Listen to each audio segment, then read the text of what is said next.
Meilė tėvyniai įgauna pačias netikėčiausias formas. Vieni vagia iš valstybės, gražina savo namus ir sako, kad taip gražina Lietuvą. Kiti užsispyrėliai neturi kur miegoti ir už ką pavalgyti, tačiau nebėga iš Lietuvos dėl patriotizmo. Yra tokių žmonių, kurie net savo keturkojus auklėja meilės Lietuvai dvasia. Šie vardantos atlieka žygdarbius, gelbėja savo šeimininkus nuo mučilmonų teroristų kulkų. Šioje patriotizmo dvasioje išauklėtų keturkojų nepapirksi. Jie neapgaus šeimininko ir niekada neišduos tėvynės.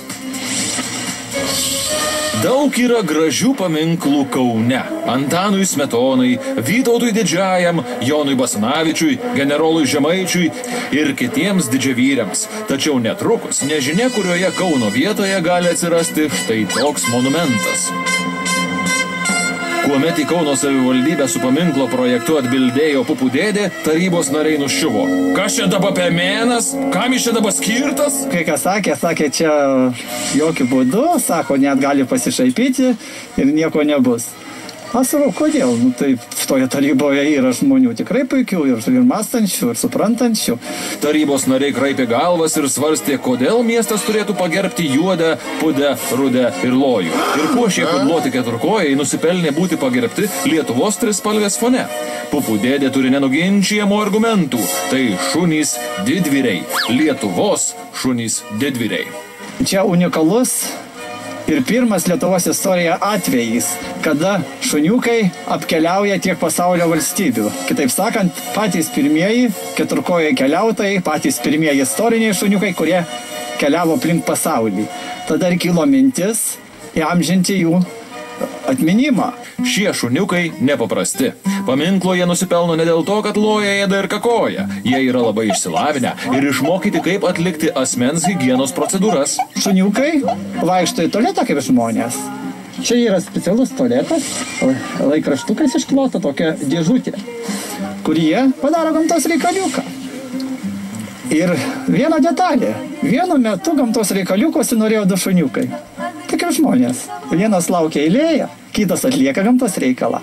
Ir kada tas šuniukas atliko gamtos reikaliuką, tik tada šuniukas palaukęs irgi nuėjo tą daryti. Kultūringai kakodami šuniukai net išgelbėjo savo šeimininko gyvybę, kuomet Pupų dėdė keliavo pavojingame Sirijos ir Irako pasienyje, kur snaiperiai šaudo į kiekvieną nepažintą prašalaitį. Tačiau kadangi Pupų dėdės šuniukai kakojo į dėžutes ir jų vedžiot nereikėjo, todėl Algimantas Jasiulionis nosies iš vagonėlio ant ratų nekišo. Taip šuniukai išgelbėjo Pupų dėdės gyvybę. Yra tokių, gal pavadinkim, teroristų, snaiperių organizacija musulmonų, kurie į snaiperių nušauna tų šalių turistus, kurių tautiečiai dalyvauja Irako kare. Šuniukai Afrikoje, Azijoje bei Europoje iškeldavo Lietuvos trispalvę. Būtent todėl jų paminklas turi būti nulietas ne iš kokio pigaus metalo, o iš tikros griniausios bronzos. Bronza? Toks sumanymas yra, kaip gauti tos bronzos. Bronzą Pupų dėdė jau renka ir lydo. Didžiausi bronzos rūdos telkiniai aptinkami Leninų galvose, kabėjusiuose tūkstančiuose tarybų Lietuvos įstaigų, klasių, kabinetų, bibliotekų ir aktų salių. Atšviečiu tą leidimą, licenciją tam paminklui ir renku keliaudamas po Lietuvą bronzos laužą. O pavyzdžiui, kas paukoja Lenino ten galvą bronzinę, kas paukoja ten kitokį bronzinį, kurį susimetęs ir dulkių apsėstas tenai. Ir aš surinkęs tą bronzos laužą nuvežu metalo menininkui, kuris darys tą paminklą. Kakadu žiniomis jau baigiamas derinti šuniukų paminklo projektas. Greičiausiai jis atsiras šalia kitų gyvų keturkojų – Kauno zoologijos sode.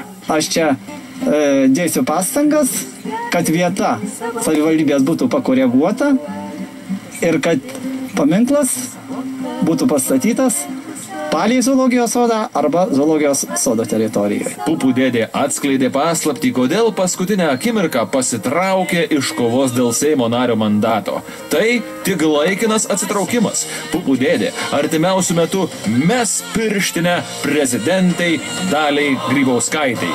Algimantas Jasiulionis ketina kandidatuoti Lietuvos prezidento rinkimuose. Norit supraskit kaip humorą, norit supraskit rimtai. Padariau politinį apšilimą, eidamas į Seimą, ir buvęs, ir tapęs kandidatu į Seimo narius ir per ateinančius prezidento rinkimus kelsiu save Lietuvos prezidentu. Apvažiavęs pusę, aš pasaulio tarsiu, kad šalis brangiausia mūsų Lietuva.